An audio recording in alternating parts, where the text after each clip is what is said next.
The objective of this lesson is to get rid of grid lines in Excel to make our sheet look better.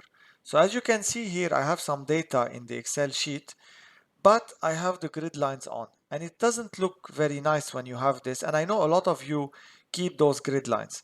So let's see how we can get rid of them to make our Excel sheet look nicer. First problem I have is my grid lines are here, if you see them, in the white kind of rows, and it's also here. So obviously what you could do is either you select your whole sheet, you make everything white by clicking on home, on the bucket, and then white, or you start selecting the cells that you want to make white, like for example those columns, then you click on the bucket and you make them white. But this is not a sustainable solution and not something I recommend, because it might take space when you save the file, and when your files are heavy this could be a problem. So the best option is to go to view, and then you have here grid line. You click on this and then all the grid lines are gone from your Excel sheet, and it looks much neater, much nicer than before.